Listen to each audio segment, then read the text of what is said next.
As if the rear-wheel drive Fiat 500 Celine Edition wasn't a challenge enough, we're going to up the ante today and set everyone a challenge. I'm pretty sure all of you guys will want to get on board with this one. We already know that the 500 Abarth in its rear-wheel drive format is insanely difficult to handle. But let's make things even harder for ourselves. Let's use the Fiat 500 rear-wheel drive in the off-road races. Now, we already know as part of the tasks that we have for the Celine 500 is a lot of the races are on the upper right hand side of the Ibiza map and they are all off-road. But how does this one stack up with the other off-road races? Today we're going to head on over to the Yermo circuit, 2 laps, 100% gravel, daily driver category of course, 400 to 500 RP. And for this race we are going to use the 500 Abarth rear wheel drive.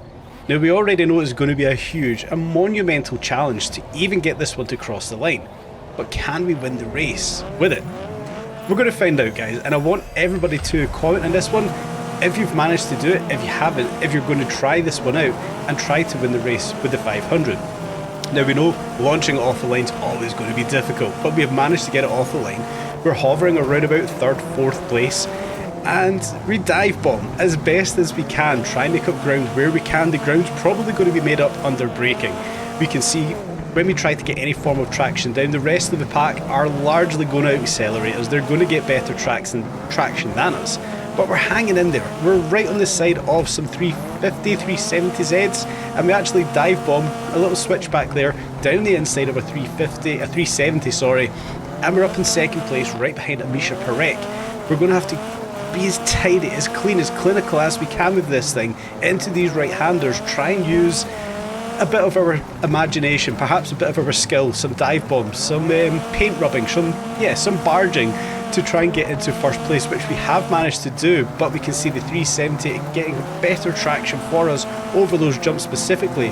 But around these big sweeping right-handers, we can let the back end of the 500 fly away from us, just have a huge power slide round these ones.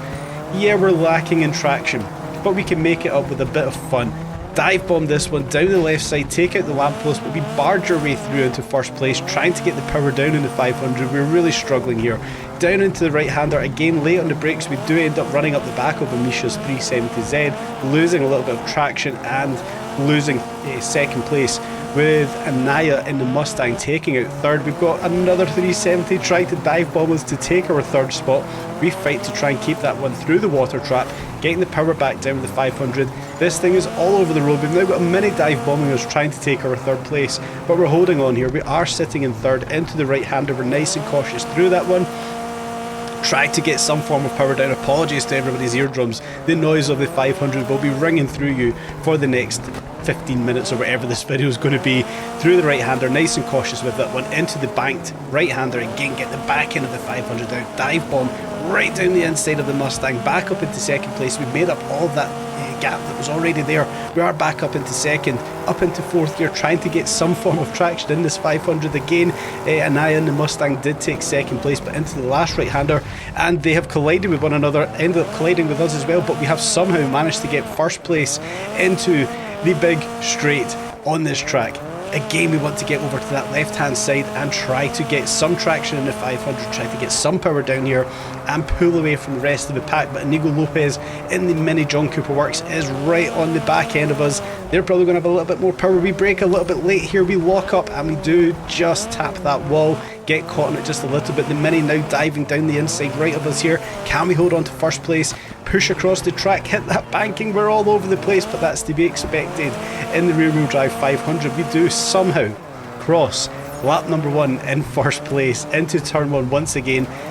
Keeping it nice and tight on that left side, we do lose our momentum, unfortunately, back end kicking around just a little bit too much there, but we are still holding on to 1st place into the 2nd left-hander there. That little dip on the left-hand side, I tried to catch that to carry some momentum for the 500 coming out of the corner into the right-hander after the jump. Again, we're handling that one all right. We've kind of got the right racing line for that one, for this 500, into the left-hand, right-hand chicane just here. Again, trying to catch that little dip on the right-hand side to carry momentum with the 500 into our next chicane, right-hander into left-hander. We just touched that wall, but I try to stay as close as I can, veering out wide. We do lose most of the momentum in the 500, back up into the right-hander.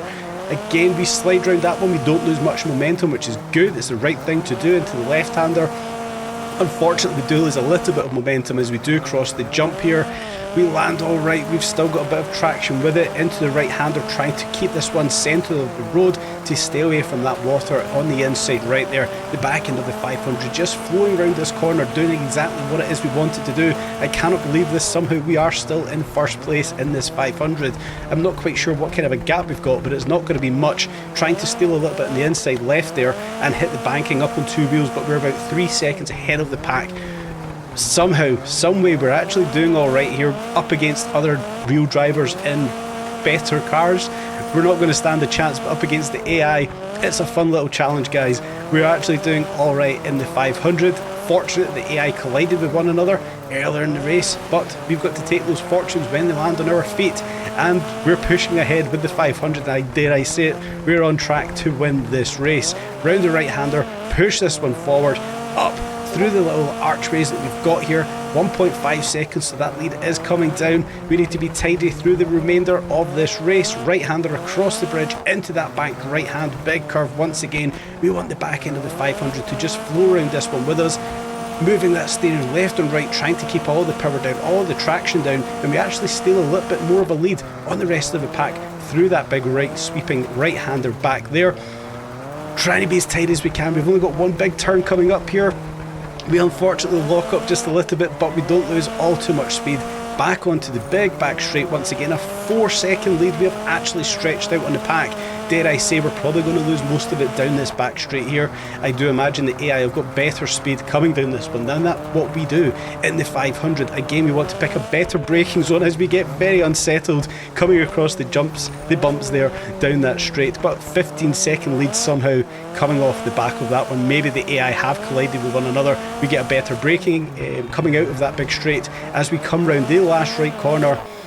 Absolutely stoked, absolutely stunned with this one, but we do cross the line, somehow taking first place in the 500 Abarth rear-wheel drive. And just to fast forward to show a comparison of what kind of time we did actually manage to set with this one, it's interesting what we did manage to do. Of course, down in 342nd place with this on a 6 minute 5 second. But somehow, we've actually placed higher than a lot of interesting cars. The Ford Mustang GT, the Alpine A110 Legend. What else have we got? A Lancia Delta Integrale, an Audi TTRS, quite a few of them. It's interesting we've actually placed as highly as we did on a car that is not capable for off-road racing. Another Abarth 500 just there, a standard Abarth 500 just below our Celine Edition time. Guys, head on over and try that one out. See what kind of time you can do in the Abarth 500 Celine Edition on some of these off-road races. But whilst we're here, it's not the only race we can do.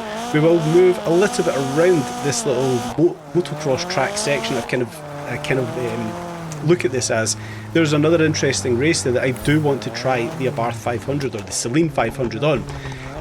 Considering we actually managed to win race number 1, perhaps we're very fortunate to win that one with the crashes that did happen with the AI. We've got to take those opportunities when they do land and, capitalise on them. That's the nature of racing. But with us managing to win the first race as quickly, as cleanly as we did, we'll head on over to the other race here, the Chan Bernat Special, again daily driver category. A bit more power behind us this time, 600 to 700 RP, and a little bit of asphalt also to go here. We know this is quite a tricky race, but we've done quite well with this one before. How will we hold up with the Abarth 500 rear-wheel drive? It's going to be challenging, firstly, to get this off the line, get it off cleanly, but also avoid the rest of the AI. Fortunately, we do start off in first place, so we're not going to have random AI braking right in front of us, but like we mentioned, we're going to struggle to get this off the line. The Mustang from Jack Vaughn getting off the line much cleaner than we did. The TTRS actually shunted us from the rear and gave us a little push off the line, which was greatly appreciated as we fight our way through into first place, pushing Jack Vaughn slightly out of the way there, into the right-hander, coming to this one cautiously. We've got a very interesting hairpin coming up here. How's the Abarth going to get around this one? A bit of handbrake, let that one slide down, get the power back down in second gear to try and get some form of traction up into third, into the left-hander again, staying tight to those inside bankings to try and get the best turning line that we can get in the 500. We're doing alright here. What else is very notable very early here is the additional power that we've actually got here is beneficial to the 500. We can hear how much quicker it sounds in its revs. ultimately we can see how much quicker this is coming down the big straight here, already hitting 100 miles an hour where we were struggling in the previous race with the 500. So having a little bit more RP is actually a lot of benefit to us in the 500 as we get very unsettled to finish off that one, end up taking that inside left banking up onto two wheels, but we're getting through it all right, dare I say it. We're actually doing quite well with the 500 through the big chicane here under the first archway, right-hander through the second archway. Try to get some power and some traction down here, use our gearbox to our advantage as we start to come onto the on-road section, the asphalt section here. How's the 500 going to handle there? Take out our mandatory lamppost for a video. Round the left-hander, trying to get power down. We can see the back end of the bar snapping on his left and right into this next braking zone. Again, we want to come into that one cautiously, try and get the power down as best as we can. We do come out with a 7.7 second lead on the rest of the pack. Now, we come into the hairpin, the double left-hander right here. Again, I come into this one slowly and cautiously, and I felt that was the best approach to not lose the back end of the 500. Unfortunately, cutting a little bit too tight onto that right-hander and taking the wall, but we get a bit adventurous, we get the power down. A lot of smoke coming out the back of the 500, and we do look to come back into the off-road section, round the right-hander again, get that power down through the left-hander, nice and tight to the left-hander, right hand, sweep this one round.